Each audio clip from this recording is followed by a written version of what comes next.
Hello, my CNC brothers and sisters. Welcome to another Wednesday evening CNC hangout where we get to chew the CNC fat and do whatever we do. No special guest tonight. It's just little old me, and that's what it's going to be. So you just ask your CNC questions, and I'll be happy to answer with what I know. So it's yeah. So we got some snow this morning and some ice. Snow overnight, and then it iced on top of that. But now it's all melting. So I want to say hello to a couple of our CNC brothers and sisters. Who old do we have here? Jim and it's all coming in fast. William and John, Mark, Billy. So Billy made that you made that comment before about the you're waiting, and it reminded you of that ketchup commercial. That I was talking to Julianne in the background about that. That one outdates her, and but I remember that one though with the song Anticipation. All right, we got Robert. Hello, Robert, and Danny. Hi, Danny, and then another Danny and Donnie. Let's see, we got Ken and who else? Robert, Jetty. What's going on there, Jetty? I got your project sitting right on my shelf right over here. I got a project from Jetty. He just sent me something that he made. It was a carving of a cardinal, one of those 2.5D relief carbs. So anyway, let's first of all, your questions. Make sure that if you ask a question, put a couple of question marks in front of it, because the ladies will make sure those questions are starred, and so I can get to them. So we'll ask Vectric, CNC router. I got a couple things I want to show you that I got here. And first, I am going to bring out the ladies, who are the two goddesses that run IDC Woodcraft. I just happen to work there. This is Liberty, who does our shipping, and the shipping fulfillment manager, and Julianne, who is the administrator for IDC Woodcraft. And I couldn't do it without them. So first of all, me and Liberty are going to Workbench Con in 2 weeks. So whoever's going to be there, make sure you drop by and see us. I do apologize for any issues with my internet. I don't have the fastest internet, so I'm just going to have to stop apologizing and work with it like that. So ladies will be in the background. I'll be chewing the fat with you, and they will, as we talk about things, if there's any links that anything I talk about, Juliana and Liberty will put the links in the comments, and then they'll also plug them in the description of this video. So with that, we are going to, first of all, I'm going to show you what I've been working on. I finally got this thing wrapped up. So quite a few people have asked me if they want this file right here. What this is a game piece holder, card for the slots for cards, and then this is for game pieces. I made this for my niece Isabel, who her left arm does not work, her left hand, and so made this for, because our family plays lots of games. And in a video that I talked about this, asked people if they wanted this file. So I've been doing a lot of work getting the G codes confirmed and instructions put together, and it looks like we are there. Now I've got to turn it over to my designer, and we got to do the touch up on everything. So if you want this, I would like to know in the comments if you'd want something like this. What we're going to do, first of all, this takes 8 different router bits to make. And so there's 13 different G-code programs. You wouldn't know that something like this would be that intense. There's a ton of design time on this project. So anyway, yeah, I'm going to make that available very shortly. IDC Woodcraft has got some router bits coming out that, well, we are starting to work on right now. Several new router bits. So we had the downcut ball nose end mill that we released at the beginning of the year, and you guys like overworked us on that because there's so many orders. And quite a few people asked for different sizes of the downcut ball nose because they cut so clean. So what we're doing is I am now studying. We have a 3/8. Let's get this in focus. This is a 3/8 downcut ball nose. And then I've got an 1/8 inch downcut ball nose right here. And then we have a 1/16 inch downcut ball nose end mill. So those are starting to get in the works of testing them. Those bits are really nice. And I'm getting lots of requests lately for longer bits. And I'm starting to chew on it. But anyway, we got the ripper here. Let me see if I can get that guy in focus. There we go. There it is. That's the ripper. That's a 1/2 inch, what we call a deep ripper. It's a 1/2 inch roughing end mill. It's I think that's a 3-inch flute length on it. Pull my camera back in focus there a little bit. I think I got it. Yeah. And we got that in 3/8. So those bits will be linked in the description for those of you who want to advance yourself above the hog and the beast and the badger, and you want to get bigger. We're also coming out with T-Track. So T-Track will be online soon. I did a lot of testing with this. I had these designed specifically. One of the things I found with T-Track is all the T-Track out there. I've got like 8 different T-Tracks from different companies. And one of the problems with the T-Tracks that I found was they either fit the 5/8 bolts or they fit the 1/4 inch bolts, but they don't fit both those T bolts, those really long ones. And I wanted to be able to have a 5/8, 3/8, 5/16, 5/16, 1/4 inch and 5/16. I wanted to be able to have a 5/16 hex head bolt and a 1/4 inch hex head bolt fit in the track and make it work all the way around. So I did quite a bit of work. So those T-Tracks are coming in soon, and those will get online here probably in another month. So that's pretty much it with the announcements. And let's kind of roll in. Who else we got here? There's Team Zipper Lips.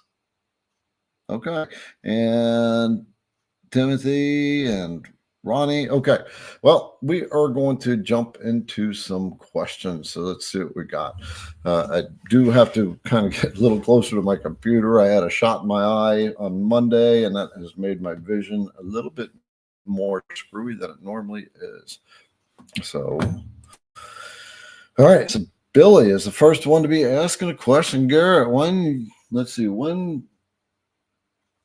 you moved, did I take my machines apart and transport, or did I transport them intact? Tell me all about it. I'm moving to West Virginia from Seattle. Okay, Billy. Boy, you're moving entirely across the state. Make sure you cruise through Indiana, southern Indiana, and drop by and say hello, brother, and let us know so we can plan on it.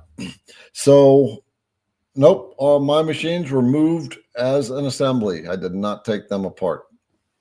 The good thing is things can be packed underneath them. They're a little tedious to move doing that, but that's, I didn't want to take things apart. I thought I was going to have to take the Longmill table apart, take the legs off, but I opted out of it. Fortunately for me, I have in my shop, I've got like an 8x8 sliding door that I can slide open and take the thing in.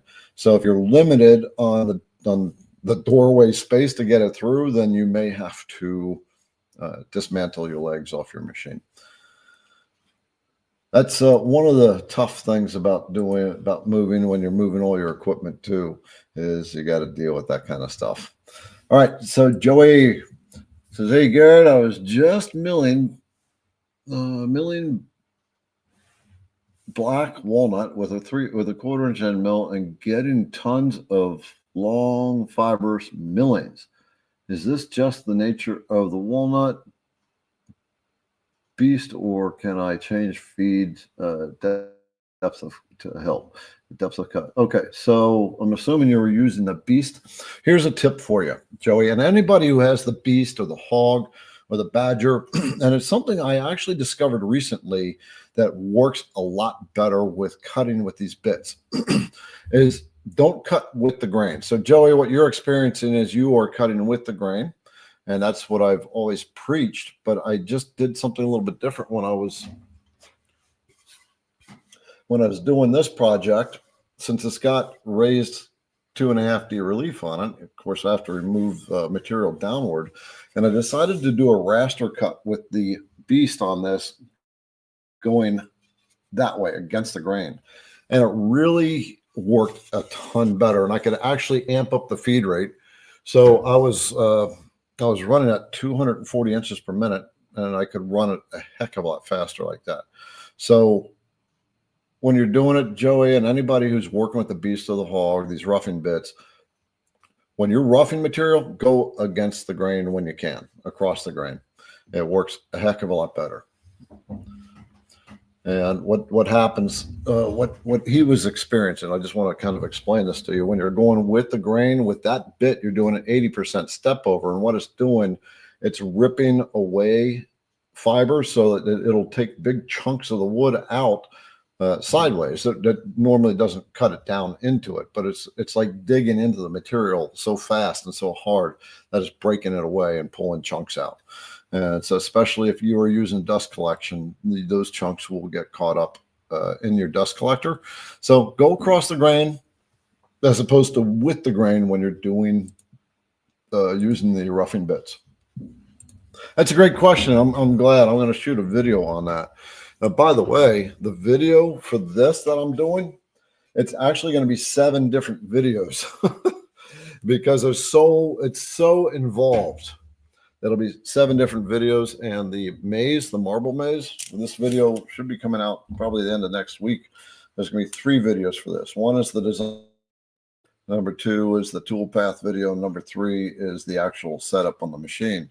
This is a particular project, a peculiar one, because you're making 2 components. And this is a little tip I want to give you when it comes to making an assembly, which is what this is. You always want to make the male component first, and then cut it out, and then cut the female component, because then you can fit the male component into it. And if it doesn't fit properly, then you can always come back in and just tweak up the female component.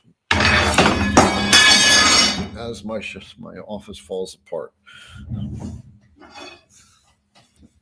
It's a good beating stick here. Okay. Yeah, and that marble maze, that file, this file is free if you, with the 1/4 inch downcut ball nose end mill, and we send a ball bearing with it. So you get the marble basically for the maze. I do want to say this is an interesting one, because how do you get a maze to make a marble maze? Because trying to design your own maze is tough. The thing that is important is the thickness of the walls that the slot, and you got the walls that the marble runs in, and you have to get a particular type of maze. So in that video, I'll show you exactly how to get the maze, the exact type of maze, and you can size the maze any way you want. So let's see, we got Oscar. I hit this one. I think I noticed in a few of your videos that you were moving the Z-axis with the middle wheel on your mouse using G-Sender. How did you set up the software to recognize the mouse? So G-Sender should already acknowledge the mouse. That should be default in your computer. And yes, you can use the scroll wheel, and that zooms it in and out. The left mouse button pans it, and then the right mouse button, I'm thinking, I don't remember, will actually allow you to tilt it. But it should pick it up. But if you have a mouse on your computer and a mouse is picking it up, then it should pick it up. I don't know of any settings in G-Sender that will where you can turn off the mouse, because the mouse is actually driven by your computer, not by the G-Sender software. So, and I'm not really, if you're having issues with that, I'm not really sure what to do in order to fix that, because the mouse is driven by the computer. Brian, Garrett, can you have the dust collector come on and off automatically in G-Sender with an alt mill spindle? Okay, so what you want is you need to adapt an IoT relay, and the IoT relay will be plugged into your control box for your machine. I wish I was down at my machine so I could show you. And when the machine turns on, when the brains of the machine starts the program, it will also start the dust collector through the IoT relay. I'm going to get I'll show you exactly what that is, that IoT relay. Hang on. Okay. I got to get into Amazon and find that IoT relay. It's a pretty inexpensive device. So I'll show you. I want to find the one that I have. There it is. I've got to get the link, and then I am going to I'll go to the page to show you exactly what it is. IoT relays are extremely helpful when it comes to that, because you can turn on your dust collector. You can turn things off too. Let me share my screen. Okay. All right. So I'm hoping it has come up. It's this little box right here. And let me put this link in the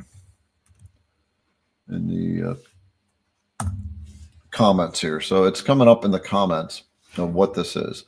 And so you see the little green thing plug on the side of it. That actually plugs into your control box on your CNC router. And then the signal will get to that. I'm not sure. It depends on your machine as to where you plug it in at. But it'll go to that, and the two plugs on the left, when the signal gets sent, they will turn on. The two plugs on the right are on, and when the signal gets sent, it'll turn them off. So you can have if you have water-cooled spindle, I have my water-cooled spindle plugged into that. You can have your shop vac plugged into that. Just be wary of your amperage pole if you have too many things sitting on one circuit. So Julianne or Liberty, grab that link and put that in the description, the description of the video, please. So, all right, rule of thumb is whenever I ask the ladies to do something, we have to take a drink. And so that's exactly what I'll do. I was going to have a beer tonight, and I decided maybe I won't. And now I'm kind of regretting it. I would like to have a beer. Darn it. All right. What do we got next? Let's see what you guys are saying, because I got two feeds here of comments. One where you ask your questions and the ladies star that question, and the other one is the normal feed where everybody's talking. So Ellen says she loves her IoT, and she said, whoops, wrong one. Don't forget to turn on your router. Yeah. If you have a trim router, you can plug the trim router into the IoT as well. So that way you can just leave the trim router turned on, and when the program starts, it'll kick on the trim router. And that way you don't have to forget to turn that switch on. Speaking of forgetting, I hope I've got it.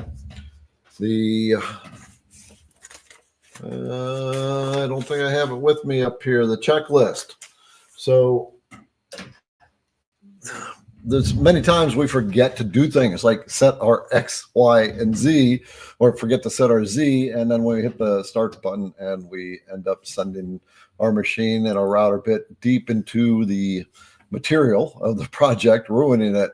And so that's why we have come up with the CNC project setup checklist. So I know quite a few people have it. I would like to see some comments of people who have that and have used it, and if that has helped you out. And what it is, it's designed to make sure that all the steps that you have to do when you're setting up your CNC project are all done, because forgetting to set your X, Y, and Z is forgetting to set your Z is the most common mistake that people make. And yeah, there's quite a few. So just okay, Terry said you can get he uses the app. So the checklist is also on the IDC Woodcraft app, phone app.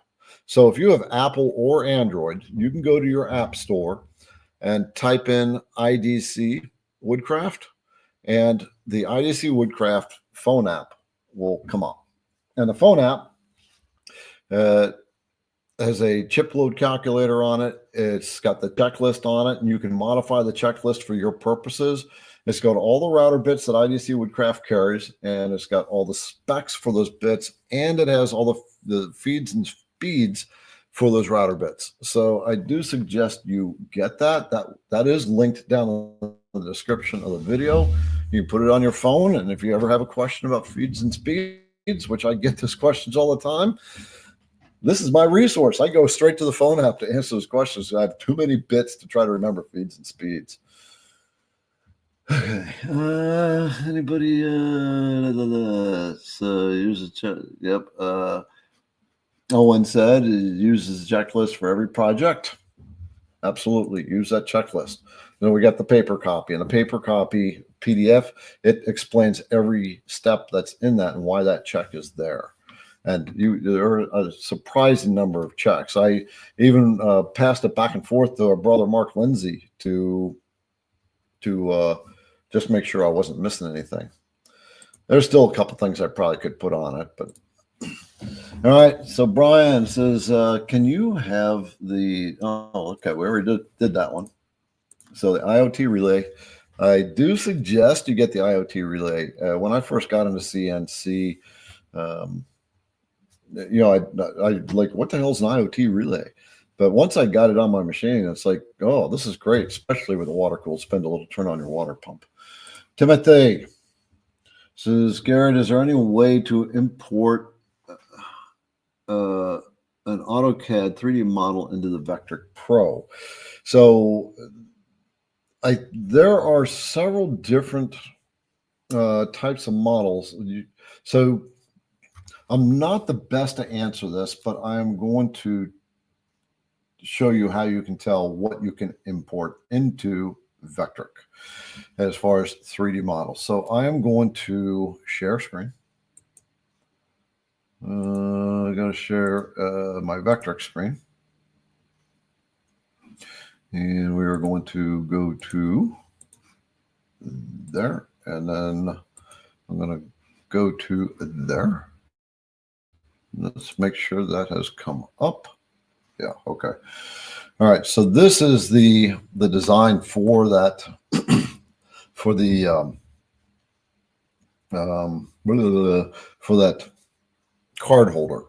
And this has about 12 different layers on it for different purposes. So if I want to import a 3D model, you go to File at the upper left, come down to Import, and then there will be another menu that pops out, and you click the Import Component or 3D Model. So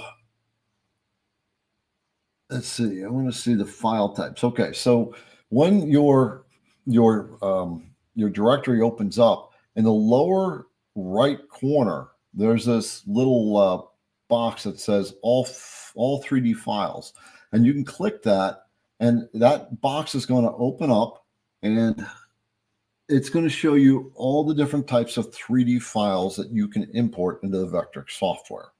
So if your file type is not here, then you're going to have to resave your model to one of these formats here. And that, my friend, I believe is the best way to be able to answer that question, since I don't import a lot of 3D models other than the STL files that I pick up. All right. It's a good question. And I tell you, I learned that from Kyle Ely. All right. So, oh, by the way, if you're new to CNC, make sure you put in the comments, I'm new. We're going to do the happy dance for you. And the ladies are going to be doing a giveaway today, like we do every Wednesday. I just don't know when they're going to take over and run the show, but that's what they do. They just jump in and do it. So it's very random. I have no idea when they're going to do it. That's part of the fun. So we will be giving away something tonight. I have no idea what it is. They are in charge when it comes to that. So Brian, you're saying, what end mill do you recommend for cutting box joints in a vertical position on a CNC? So I've not done box joints. I would like to see some people who have done that. So you're actually wanting to mount it on your CNC like that. And I've seen videos where people have done that. And you just want to do, you can do dovetail. You can do, I don't have any dovetail bits. It's something I want to get into the inventory. I would use downcut. The thing I would worry about that is a little bit of chip out that you might get. So anyone who's had experience cutting box joints at vertical, as that bit's coming in and out, it can make some chip out along the edges. How do you avoid that? Do you clamp another small board to it on each side, sandwich it in between? But I would say probably a down cut. I'm going to look for comments on that as well. So I am not the expert when it comes to that. Let's see what we got out there. Anybody say anything? Can we get an oldie dance? What kind of oldie dance should we do? I don't know. I'll leave it up to the ladies. They can call out what kind of dance. I mean, we can do the Charleston or the jitterbug or whatever. I don't know. We'll figure it out. We still haven't taken Kimberly's dance classes yet, so that's still coming. We have to do the IDC shuffle. We'll have to come up with that one. Terry is saying, can the tool database be taken to factory settings? That you'll have to ask Vectric.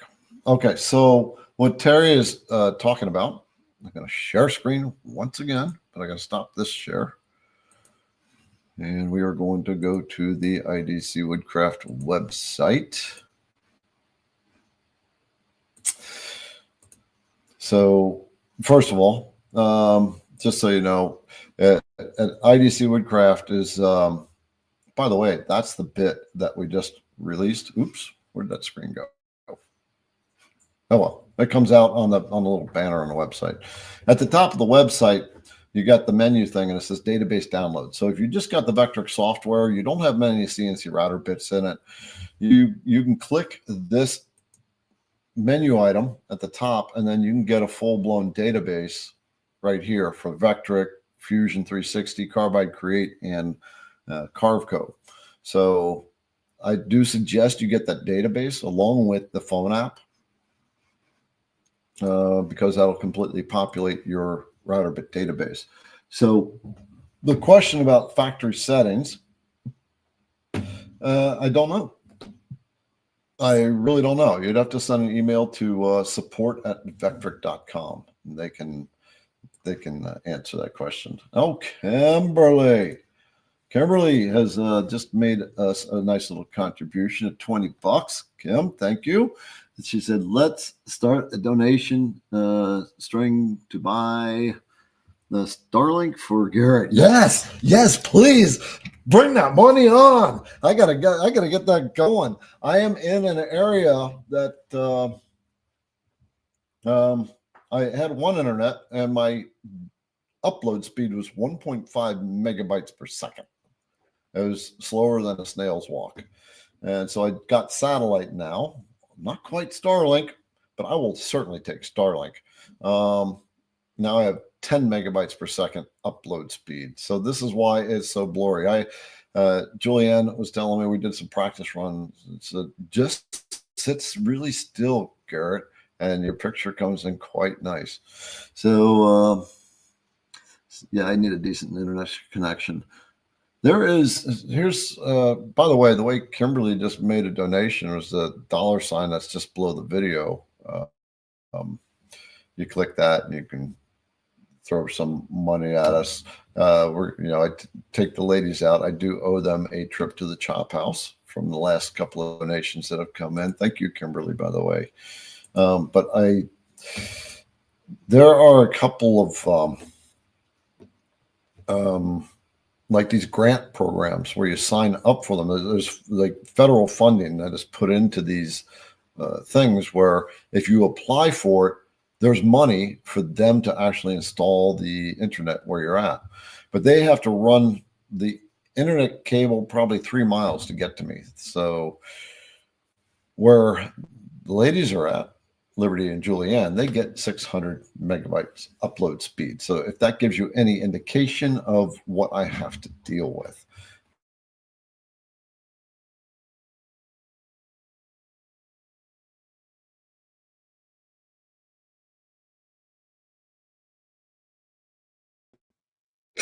So is it just me or did he freeze? So hi, everybody. Until Garrett comes back on, we will be holding down the fort. I guess this goes to show you should not actually badmouth your internet connection. I was going to say, I think he just jinxed his internet there. He called himself out on that one. Oh, yeah. Oh, yeah. I was like, wait, did my audio stop? Nope, Garrett stopped. But both of us are moving around in the background, and that's the kind of dead giveaway. So, hello, everyone. We do apologize for Garrett's internet connection. We are kind of in a downtown area, so like you said, ours is a little bit clearer, a little bit better. So we'll wait till he pops back on. But yeah, we just FYI, we'll be doing that giveaway fairly soon. So we'll let Garrett get through a couple more questions, and then we'll pop our pretty faces back in. Oh, yeah, of course. All right, Garrett. Welcome back, boss. Thank you. Starlink for sure. Julian, look into that tomorrow. I've already have, so all we need will take a little bit more funds. Right. Okay, that's worth a double drink. All right, so Cody had thrown in $10 there, Starlink, and Ralph another $20. All right, I guess we are working towards Starlink then. Thank you all for that. Come on, catch up here. Okay, there we go. And where are we? Okay, so we had I got to catch back up here. So we had Cody and we had Ralph. All right, let's get some more questions going. Marson, why my spindle doesn't stop at the end of the program? Not always, sometimes. How to check the G-code program to correct it if needed. Okay, so in your G-code program, you can open it up as a text document, like in WordPad or Notepad. I would do it in Notepad. And there are two what they call M codes. And there's actually a bunch of M codes, but the M code in the beginning of your program, there'll be a bunch of text, and then there will be a spindle on command. And that command would normally be an M3. And that will turn the spindle on clockwise. M4 will turn it on counterclockwise, but you're going to see an M3, and next to it normally is the S, and then a number after that. And that S stands for the speed of the spindle. At the very end of the program, or one of the last few lines, there will be an M5. So that's what you would want to look for. So it doesn't stop. It's either the M5 command is not there, or maybe an M0 or an M01 command, or an M2. I'm trying to remember, there's a stop, a temporary stop, and there's an optional stop, and then there's a general stop, and then there's the M30. The M30 resets the program. So look for an M5 at the end of the program. If you are using the same post processor and it's doing that, there may be a wire. I'm not really sure. But if you're switching between post processors, then that could be an issue, because one of the post may not have even an M code. It may be a post processor written for a machine that has a trim router, and a post processor doesn't even tell it to turn on because it says that it's been written with the idea of a trim router in mind. So, right. What all we got going on in the regular feed? Not a lot in here. Okay, we got Oscar. $30 for Starlink for Garrett. All right. I didn't even think about Starlink. I'm ready to check it out. Thank you, Oscar. Thank you all. I will this one I will totally accept. Ed, do I have any 1/8 shank bits to fit?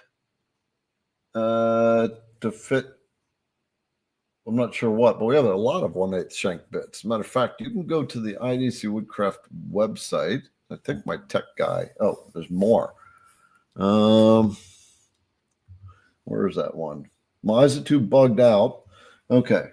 Do I have any 1/8 shank fits to fit your 3018 benchtop router?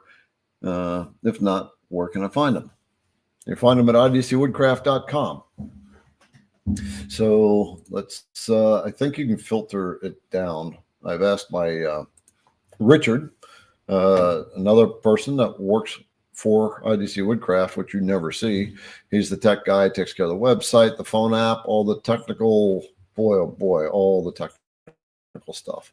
So I'm going to go to the website real quick and go to the home page. And I think that filter is there. Yeah. Okay. So let's share. Here's how you can find them. I got to bring the website up first. Okay. So when you scroll down to the categories, which that's what all these images are, at the very top, it's got this bar that says filter by all products. And you should be able to drop that down and come over, and it says shank diameter, right? And so you click 1/8 shank, and then you, and then it'll filter all that out. It'll filter anything that has a 1/8 shank bit with it.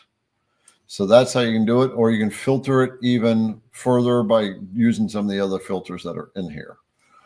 So there's cut depth, there is cutting diameter or flute diameter, there's a V-bit angle. So that a lot of people don't know that filter exists, but that's how you can filter things down and find your 1/8 bits. And Ben has just thrown another $20, a super sticker. I'm going to assume that's for Starlink as well. Ben, it'll go into the Starlink pot. We are clearly going to be starting a Starlink pot to get that going. Wow. Grateful heart, my friends. What's the best bit for cutting plywood? You can use compression. You can, an upcut bit is, depending on the grade of the plywood, if you're not cutting birch or something like that, like generally upcut bits are not going to do well on plywood anyway. You're going to get a ton of tear out. So either go with a downcut or compression. I would recommend a compression bit.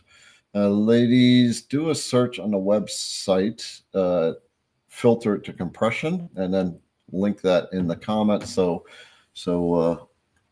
AX Ray can take a look at that and he can see that. So compression bit is what I recommend, and I believe what everybody's going to recommend. If you don't need to be clean about it, which I had somebody call me, they had to cut like a whole bunch of pieces of wood about 12 inches, and they had to cut 4 or 5 circles in them. They said it was just for packaging. Said so the finish didn't matter. So I said use the Beast. The Beast will rip through that so fast. It'll just and you don't have to router bit. These roughing bits, they really last a long time. And the whole intention behind these roughing bits is to save you it'll save the cutting edges.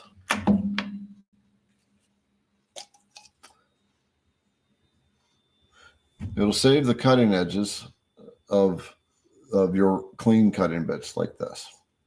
So I just had something pop up on my computer, ladies. It said something about my audio. Am I still good to go? Thumbs up. Okay. Thank you. All right, 209. Let's see. I got the alt mill 48 by 48. Ooh, yes, yes.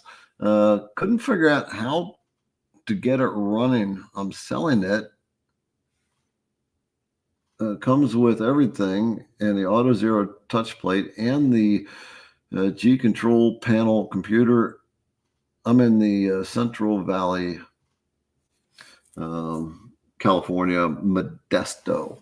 You couldn't get it running, so you're selling it. I'm assuming you talked to the company. So that's, no, okay. Like, actually, I'd like to hear from you and understand what kind of problem you're having with that.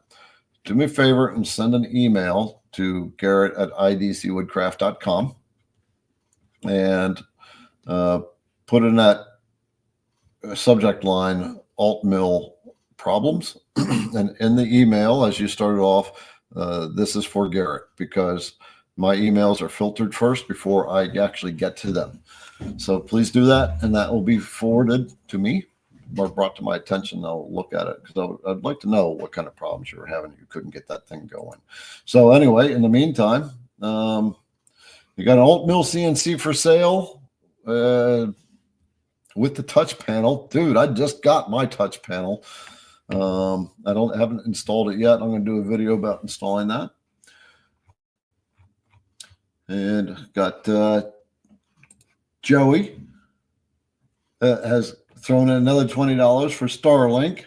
I want to see wrinkles. Yeah, I'm with you. And we also have Mike has thrown in $20 for super sticker. I'm assuming for Starlink. All right, we're going to get it, and we will get wrinkles back on the screen.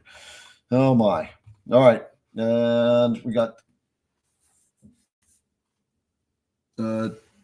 Donald. Do I have any favorite gadgets in Vectric?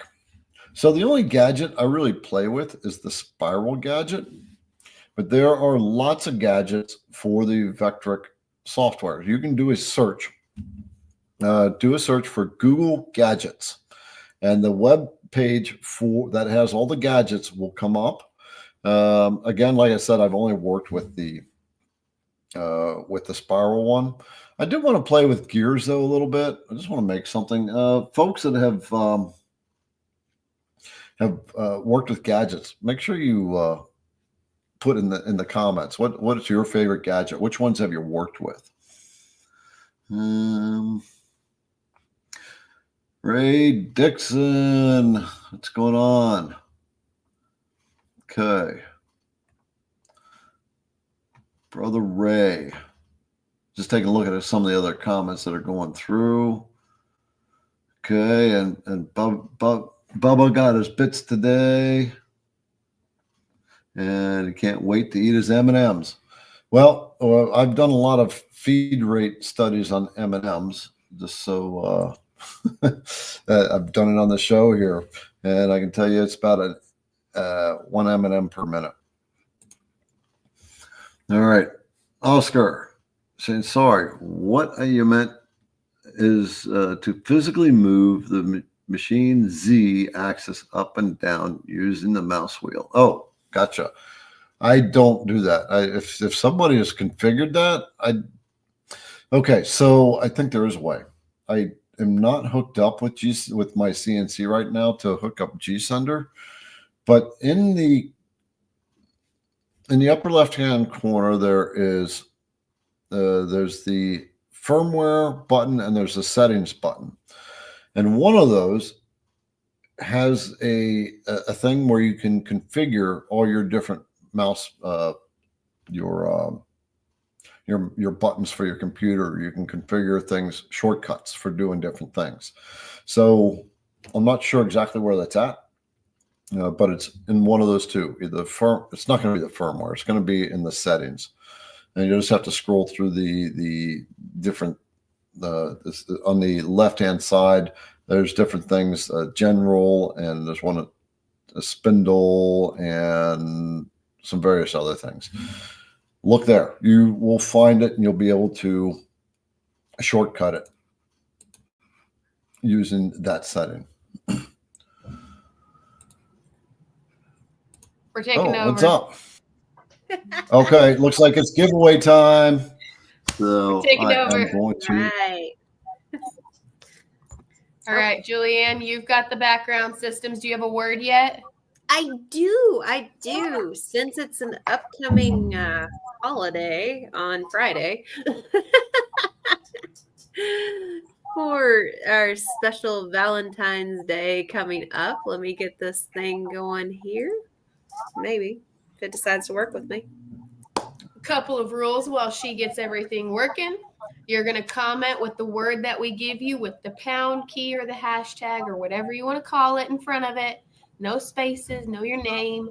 Putting a comment in 10 times doesn't enter you 10 times. And when you win, you're going to send us an email. Wednesday winner. Ooh, I like it. Hashtag CNC love. I get creative sometimes. That's the fun part about having ladies on the show. I was getting kind of like going down into the gutter ornery with the first couple ones, and then I was like, I got to come back up. I gotta get out of that rut. Yep. But our giveaway tonight is oh, hold on. You said it in the private chat in the background. Hold on. Ooh, and one of our 30-degree V-bits. The 30 degree is the most sought after, the favorite starter V-bit, the most dropped, so don't drop it. That's true. That's true.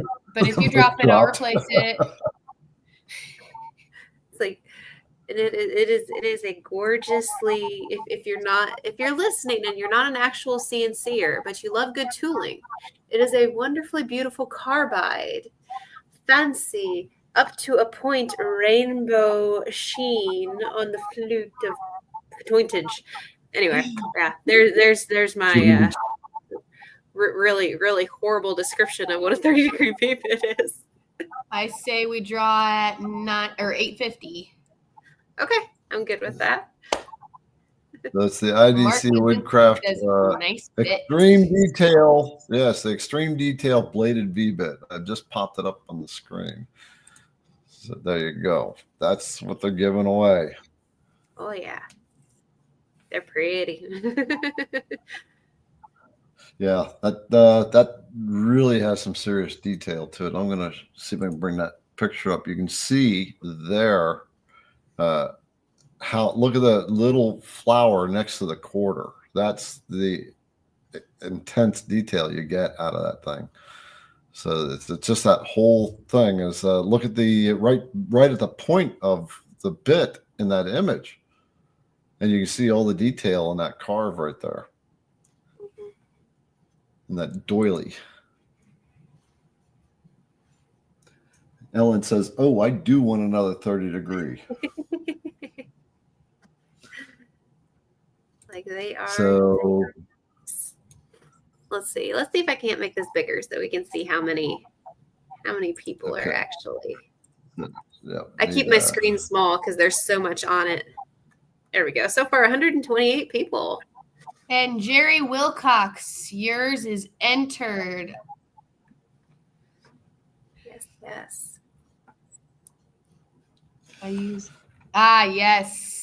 Yes. Rips Run says he uses a cloth underneath the bits when he's taking his bits in and out of the collet. Yeah. Yeah, or get a little. Actually, a cloth is better. Some people. I tried it with a little sponge, and it bounced off the sponge. It made it worse. That's what would happen to me. That's nice. Let's see. I think Kimberly asked, "Is the detail the same as the engraving bit?" So the engraving bit, I classify this one as an engraving bit because it's so tight. But the other one that's officially an engraving bit is our diamond engraver. All right, and the diamond engraver is that actually just presses, like if you're acrylic, it just pushes it down. If you're cutting granite with it, then it's removing. It's basically grinding a little strip away, or with glass, and this will not do that. So this actually cuts. And this one will draw blood. This bit is really, really sharp. But Many times has these bits drawn blood from me. I think it's time to draw, Julianne. I was going to say, I was thinking about the scars that I've gotten from these bits. Uh-huh. All right, let's get it going. Got 139 entries, you guys. Billy, oh my goodness. What's Billy saying? He dropped your 30 degree last Friday. Point stuck right into his tennis shoe, missed his toe. Saved the bit. Oh, and we got Abware. Woo! Abware. Woohoo! Do the happy dance. Do the happy dance. Abware. I got to write and do things. All right. Send us an email saying Wednesday winner at Garrett at IDC Woodcraft, and we will get you taken care of. All right. Super cool. What did you say we give away a ball cap? Yeah. Yeah. Okay. I was going to say, everybody that's already entered in it, that is perfectly fine. We're gonna let's see. All right. I can take a couple more entries. Couple more Abware, you're gonna get a 30-degree bit, but you got to send the email. They'll tell you how to do that.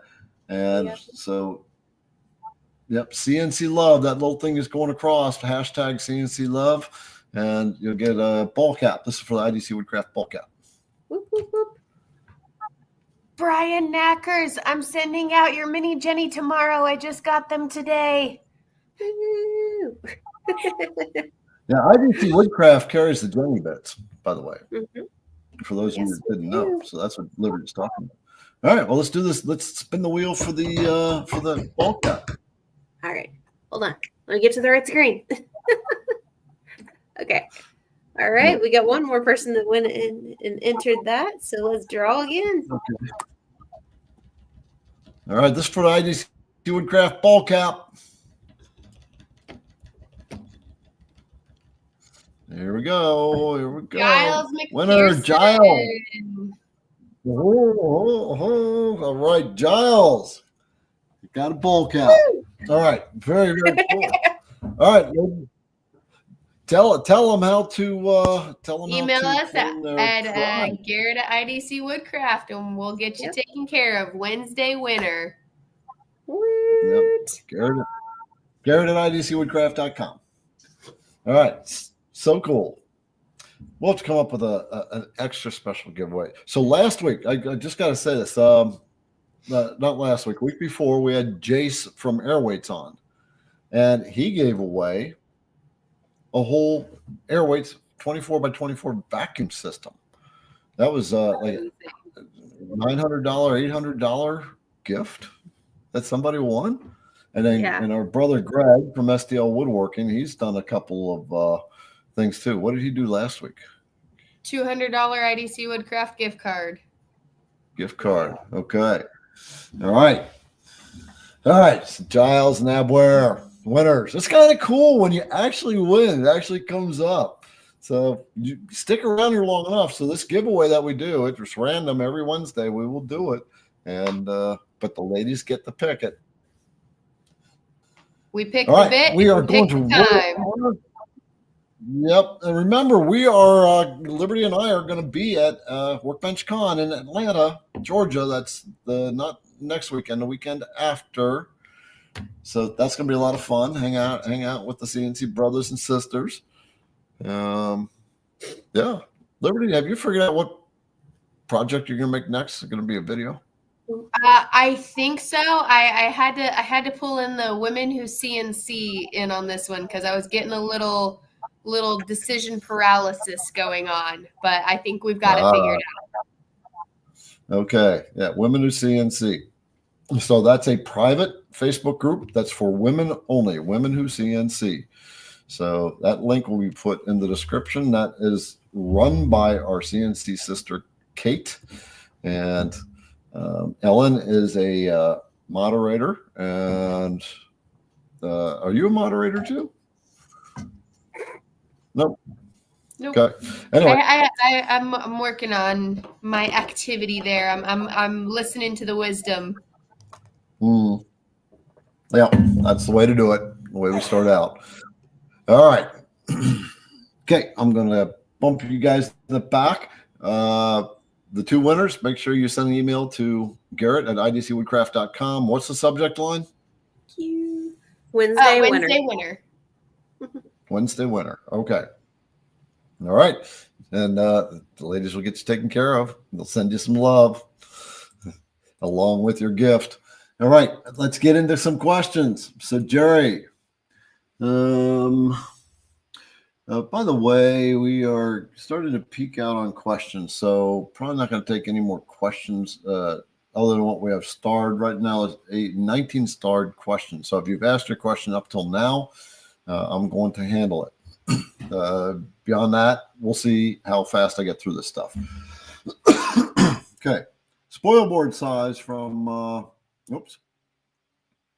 Get you back on the screen. All right, Jerry says spoilboard size. In order to surface, does the size need to be less than the maximum XY router capability, or can the surfacing bit just do a long ramp? Okay, so basically, I think you're asking two different questions here. I'm going to answer it as if there's two different questions. The first part is the spoilboard size. What do you make it at? Second part is the ramping. So whenever you are doing your spoil board and you're surfacing it, I would always ramp with a surfacing bit. I always ramp with a surfacing bit unless I'm going to surface a piece of material like this right here, and I can start the surfacing bit off the side of the project here.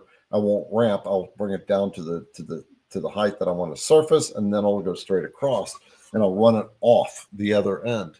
But if you're doing spoil board, you always want to ramp into it. It's a really good habit to get into. Set your ramp speed to the feed rate. A ramp speed on your, so when it comes to setting up your software specifically with Vectric, any downward motion for a router bit is considered ramping in.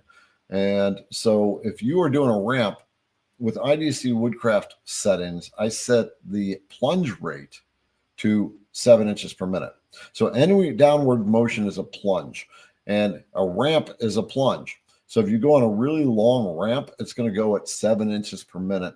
And then when it gets down to its depth, then it'll go to its normal feed rate of 120 to 150 inches per minute. So when you're doing that, you want to set your ramp speed to the feed rate speed, not speed, the feed rate. You want to set your feed rate for your plunge rate to the standard feed rate. As far as the spoil board size, so I like to cut my spoil board down to the actual cutting work envelope of the machine so that I don't have a lip on the end of the spoil board if I need to hang something off the side of the spoil board. So yes, I will cut down my spoil board to the size of the working envelope. So basically, you bring your machine. What I do is I bring my machine to its maximum travel. If I don't have limit switches on it for homing sensors, I will literally make it bump against the side and make it bump to the front. And then I will zero the machine out and I will run it all the way to the back and bump it there. And then I won't bump it. I'll come short of bumping. And that will give me my Y distance or the Y length for the spoil board. And then I will run it all the way over in the X direction and to almost the max travel where it's going to hit, but I won't hit. And then I'll read my X travel on my control software, and that will give me my X length. So I'll have my X and Y size of the spoil board to make. And then what I do, Jerry, you can make it a little bit oversized, and you can actually use your cutter and actually cut it out like your end mill. So it's a good question. Okay, so from Ian, it says, Garrett, can you set the clearance toolpath separately from the V-carve toolpath?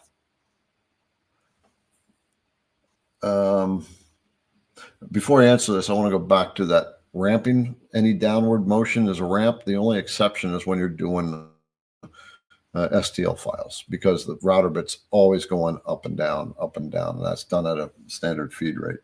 So can I set the clearance toolpath separately from the V-carve toolpath? I'm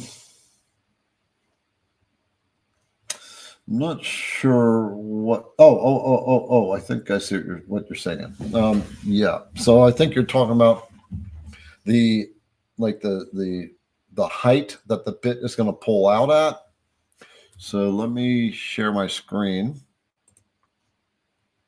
I'm going to go into the Vectric software. And so get back to the question. Okay. And let's select that. I'm going to share. We're going to bring Vectric up. And we are going to go to the toolpath area.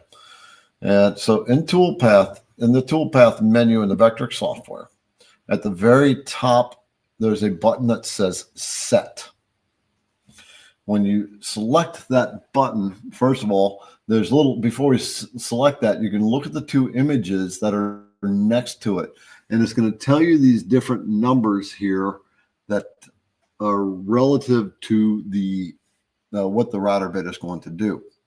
So in the middle icon, a little middle image there, it's like a wooden block. It's going to tell you how thick the material is. And it's going to tell you a number that is going to see a distance marker, like a dimension marker of the end of the bit to the top of the material. And for mine right now, it says 0.2 inches.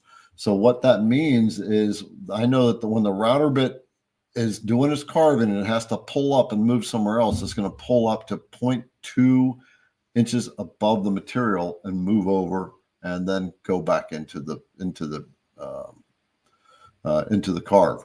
So the way you set that is by clicking the Set button, and down at the bottom, you have first of all your rapid Z gaps above the material, and then down below it says home or start position.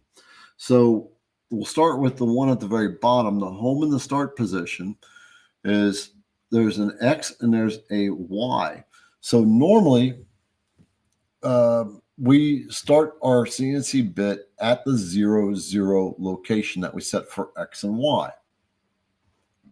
Well, we can tell the software that we want it to start at a different location relative to the origin that we have set for the material. For example, right now in this project, I've set the upper or the back left corner as my 0 reference. So that back left corner is my 0, 0 point for X and Y. I can change that. I can use that as my reference. That will always be my 0, 0 point, but I can change the X and Y so that the bit will start, we'll say, an inch off the material, or an inch above the material. When I'm saying above, an inch off in X and an inch off in Y, in a minus direction, positive direction. So you can actually really tell the software where you want the bit to start relative to the origin point, which is that upper back left corner. And then the down below it says Z gap above material, the very last thing.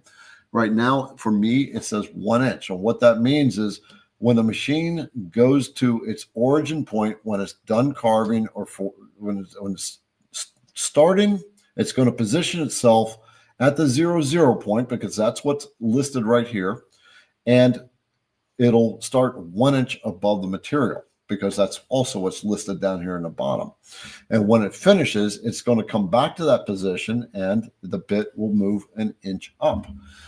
When we come to the rapid gaps above, Z gaps above material, you have your plunge. You have two fields here.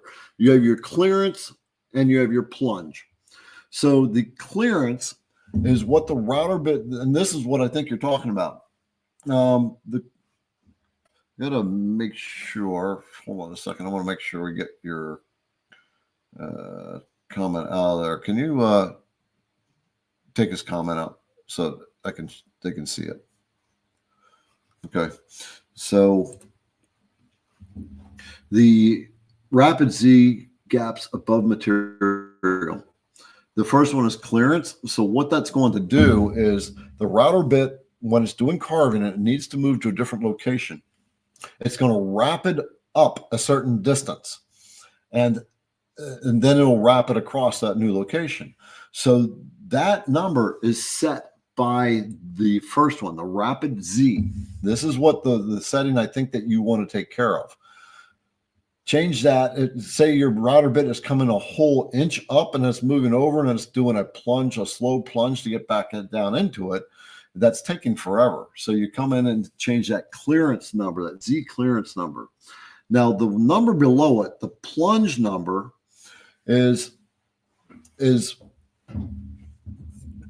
that's where when it gets into position, let's say right now I've got a 0.2 for my Z clearance. It's going to come up to 0.2.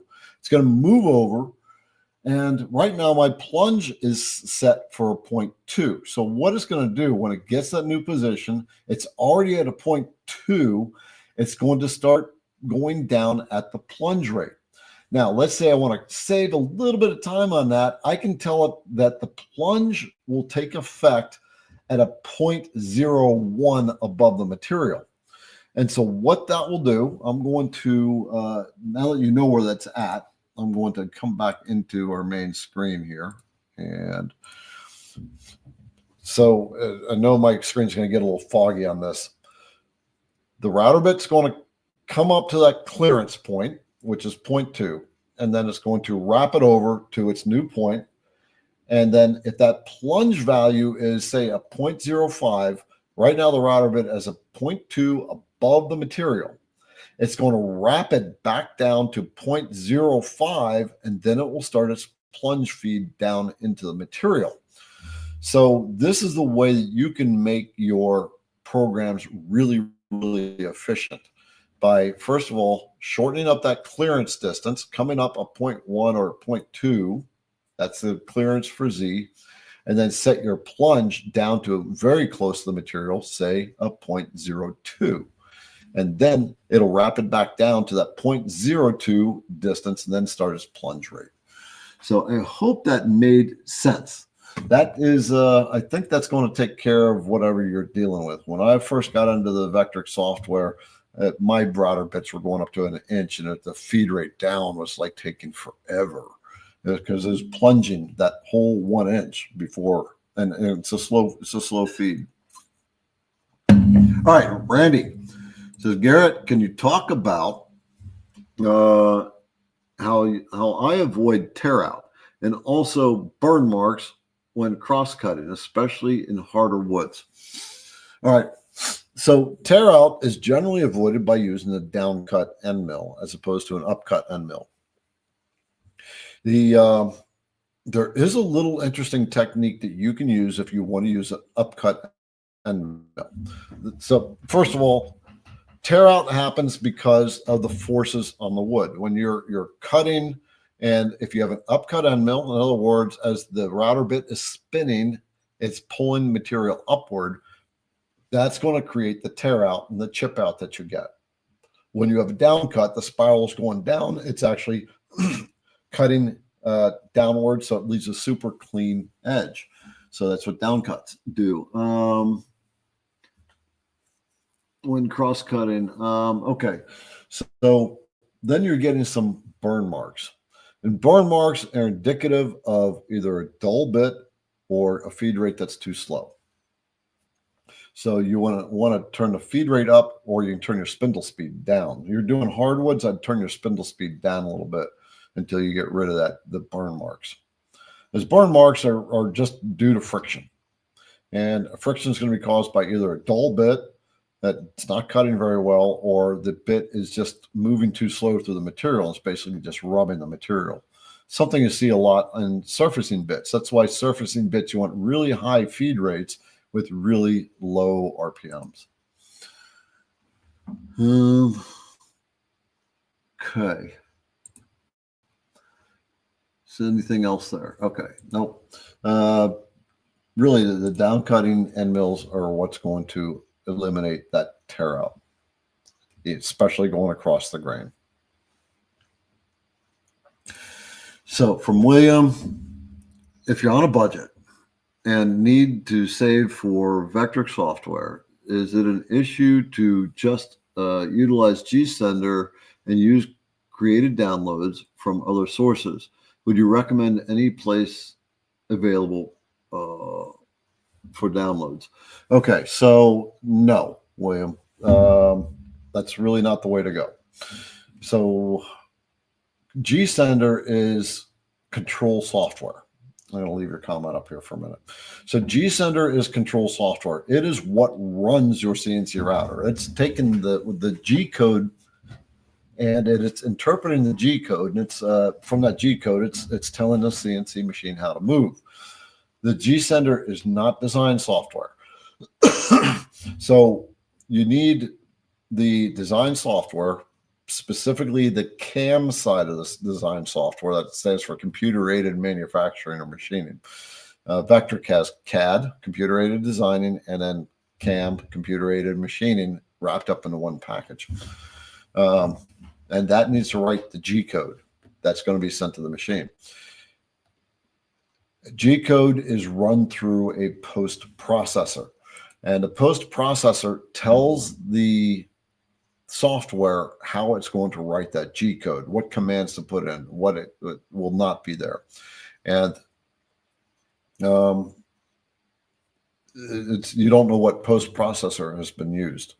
So there are a couple of alternatives. I think Carbide Create has a free version, a free design CAD CAM. Folks, do me a favor, put in the comments some free software that he can work with while he's saving up for the Vectric. The free software is not going to be the greatest stuff to work with. It's not going to be as in-depth or as detailed, but at least it'll give you something to start with and get an understanding. You have to understand design. So any kind of designs that you get hold of from other people, they're generally not going to include the G code. Now, I'm going to tell you on that note, this marble maze, that does come with the G code.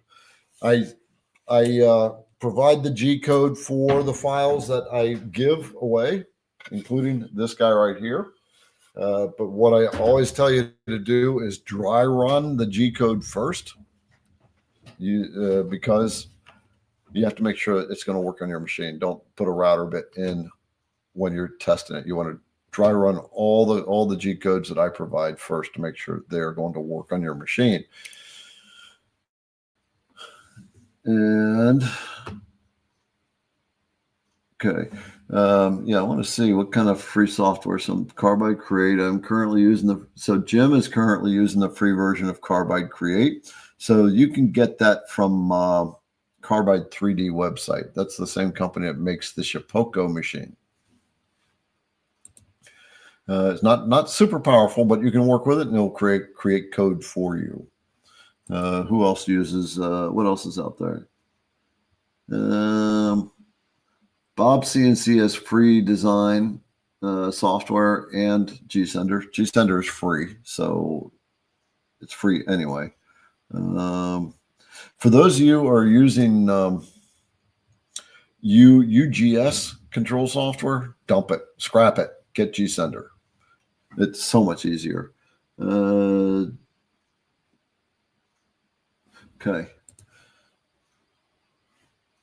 All right, but save up for the Vectric software. You are going to, yeah, it's really good software. So one of the other things you can do is, I think, I don't know what videos support is out there, like on YouTube. There's Carveco as well, and I think they've got like a $15 per month subscription model. So you might want to check that out too. Carveco is like Vectric. It's a very good software. They just have a different model that they work off of. David, how do I resurface my spoilboard when it's full size of my Longmill's ability? Do I make the spoilboard smaller? It's full size of your Longmill capability. So the one thing I don't like is when I have a spoilboard that when I surface it, it's got steps down and then I have it surfaced. So I would, if you need to resurface it, I have a video out that talks about when to resurface your spoilboard, what you have to do. So if you ladies, if you can find that, I think it's called when to know when it's time to resurface your spoilboard or something to that effect. It wasn't that long ago that I released that video. Not a very highly popular video, but it's just something that was there to put out. I'd always make your spoilboard to the size of the cutting area when it comes to the long mill, because that you have to actually make the spoilboard for that. On Etsy, I've got the spoilboard program for the 30 by 30 and the 30 by 48. You can get that file and it'll tell you exactly what to do, and it'll get you completely set up, everything you need, including the G code. So it'll run grids on it. It'll do all kinds of stuff. So yeah, you can go to the Etsy store and just get the instructions for that. And as a matter of fact, let's do this. David, email me at garrett@idcwoodcraft.com and write in it, Longmill spoilboard program. Garrett wanted me to send this, right? Put that in the email, and we'll get you taken care of. So I want to make sure, I want us to send the instructions to him so that he can get that, so he understands how to set up that spoilboard. All right. Oh, we got Eliza. There we go. Is new. That means we get to do a happy dance finally. So I'm going to bring the ladies on board because we have a new creator, and so we're going to happy dance. So here we go. For Eliza. What? Oh, you got the sneeze in there. Here, hold on. Can I hand it up there to you? There you go. There we go. All right. Eliza's new. Thank you, Eliza, for showing up. And yeah, always up for getting new creators on board. And here's ladies who CNC right there, Eliza. And make sure you join the Women Who CNC Facebook group. Women only. So no men are allowed in that group. They are not allowed into that group. They get declined. So, all right, very cool. And folks, in the comments, welcome Eliza to CNC. Kimberly, she has a question. If I want to cut a cork insert for a trivet, bit suggestions, Garrett or Cody? For cork, if you're using thin cork, I think you need to use a drag knife for that. Router bits won't work on cork. I've seen people do that with a drag knife, so that's what I would suggest. There are drag knives that you can put like utility blades, like the utility knife blades in, and that should work.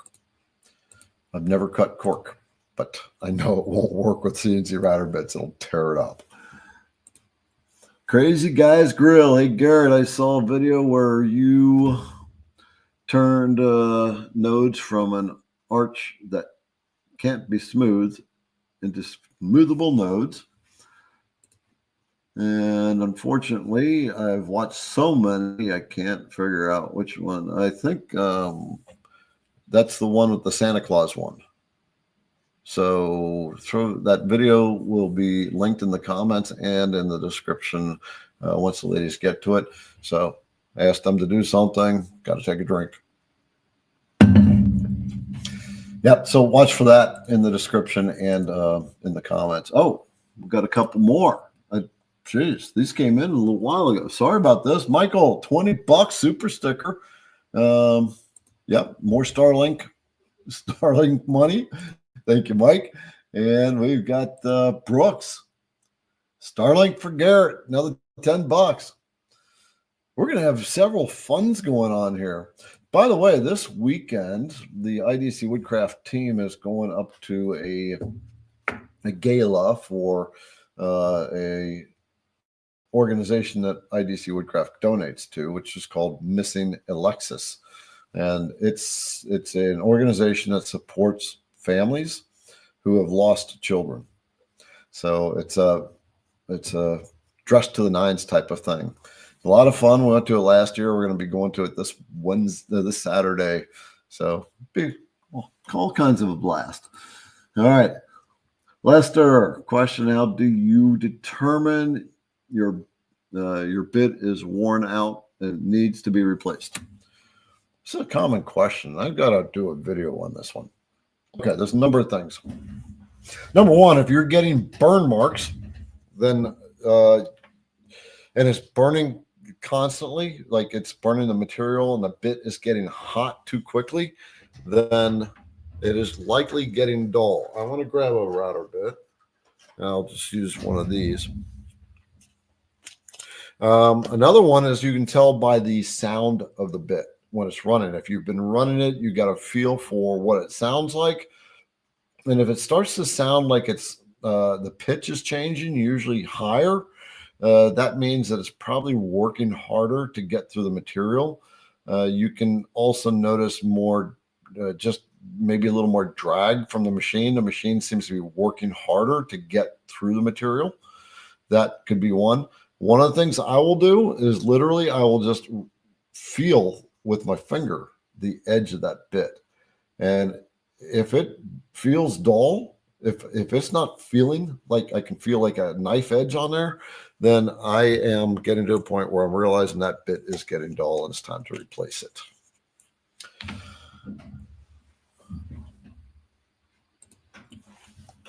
David, how do I resurface my spoil board when it's the full size of my Longmill scape? Okay.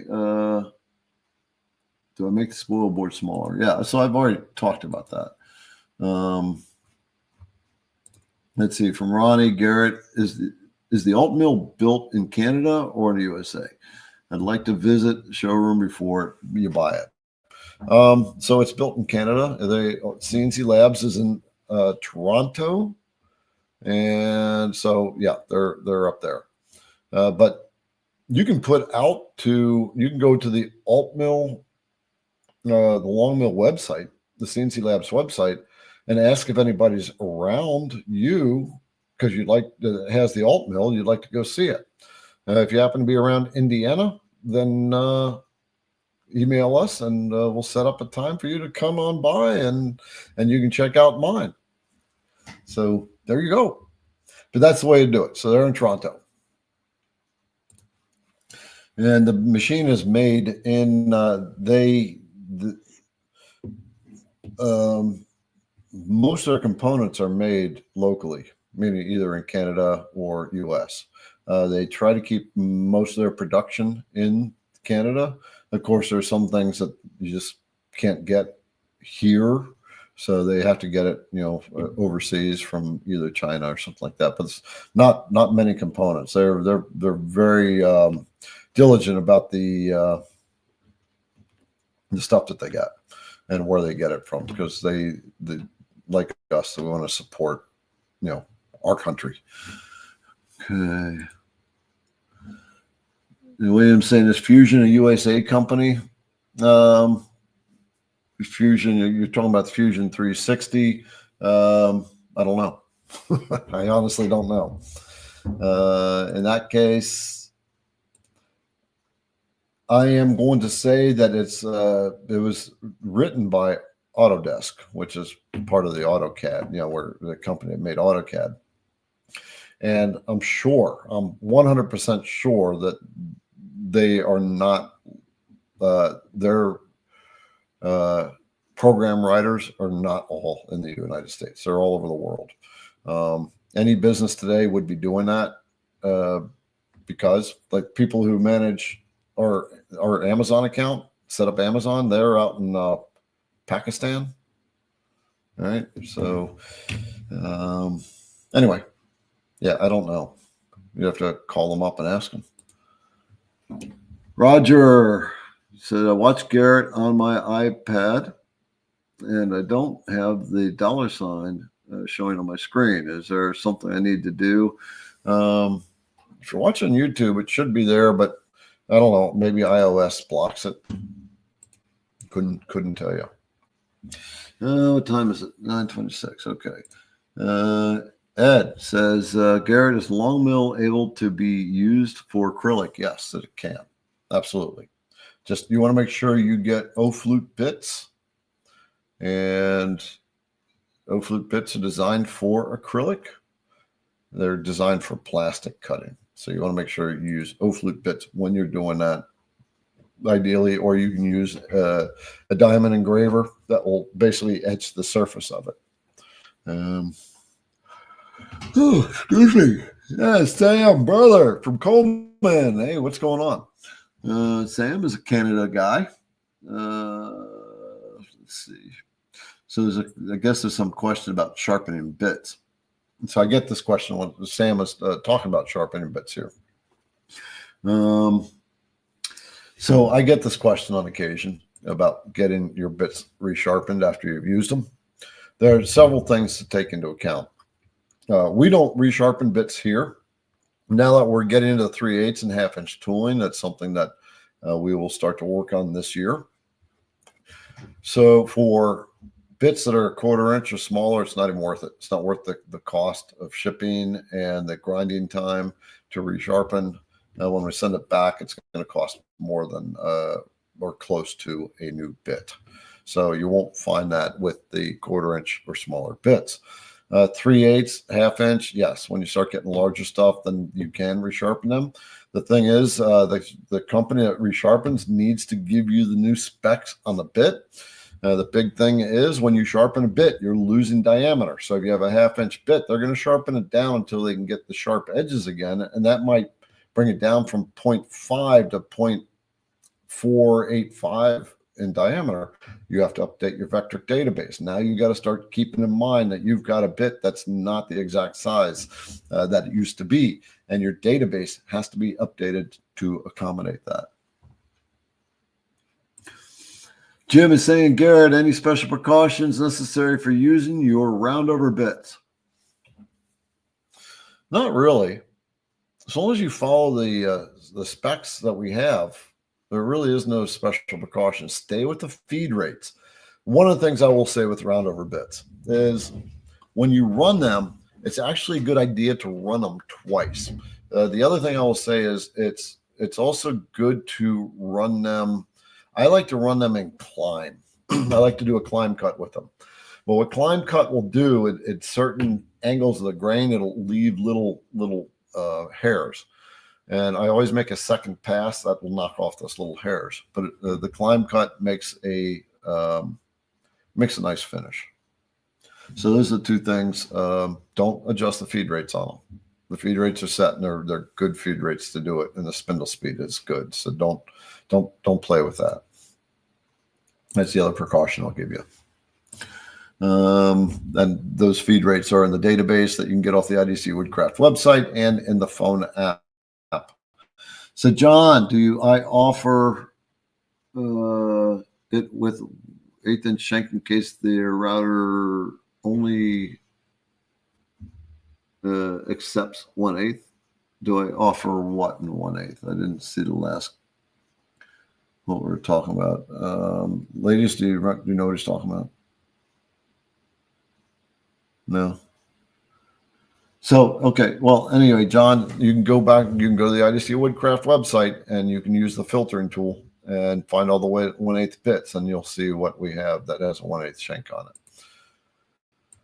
All right. Then we've got Paul. I just received my order from you guys, and I love that you wrote a handwritten note on the package. Love you guys. I've got to bring up the lady that writes those handwritten notes for you. So that would be this angel right there, Liberty. She writes a little love note on every single package that goes out the door. My carpal tunnel is proof.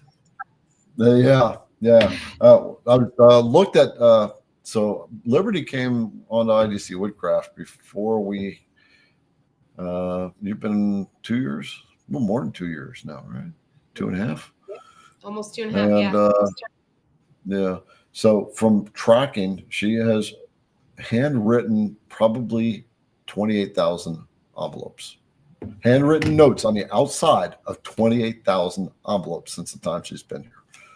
Of course, Julianne does that sometimes too, but this is the one right here that does all those notes. And when we get big orders, what's that like for you, sister? I'll tell you, the notes do get a little shorter during the releases. I will admit that it gets a little more. I want to make sure you know that you're seen, but I want you to know that my hand is tired, so I only have so many letters left in me. I got to spread them out through more people. Yeah. That gets crazy. That calls for a heating pad underneath the arm while we're drinking our coffee, having our little morning chit chat, and then back to the 1,000 orders. Yeah, I'm going to bring Julianne on board. I think that's the last question. It's 9:30 now our time, Julianne. So we're going to kind of call it a night for our show tonight, brothers and sisters. So we had the two winners. Who was it? Abware, and yeah, Bob and Giles. I'm not sure how to say it. Giles, yeah. Yes. Okay. So very cool. I already got their emails. Yeah. Oh, you got it. Yep. I've already started working on getting their orders for tomorrow. Super cool. That's how fast it happens, folks. Every week we do a giveaway. We don't really have any special guests planned. We're talking to Avid CNC right now because we want to get them on board next month. And we're going to bring, Kyle will probably be back in 2 or 3 weeks too with a Vectric master. There's another super sticker that just popped in from William. Gave us a $3 super sticker. This is going to my Starlink account. I'm actually excited about that. Looking forward to it. All right. Well, there we go. Everyone stay warm, stay safe, make some new projects. Remember how much more stuff are you going to drop tonight? I knocked all my projects off. So what we got the floor look like? That's free. The design file with instructions and the G code is free when you get the downcut ball nose end mill that cuts these grooves so super clean. And we will be coming out. Oh my gosh. Now he's on the floor. Yeah. Yep. That'll be coming out soon. Oops. Oops. Anyway, we're going to leave it at that, folks. I'm going to go get a beer. I want a beer. I'm ready for a beer. Ditto. So, yeah. Okay. So, next Wednesday, we will be here. And maybe we'll grab Greg. Hey, Greg or somebody. We'll work on a special guest. We'll get somebody in here. Anyway, ladies, thank you for hanging out once again. And with that, folks, we're going to check out. See you next Wednesday at the same exact time. Bye.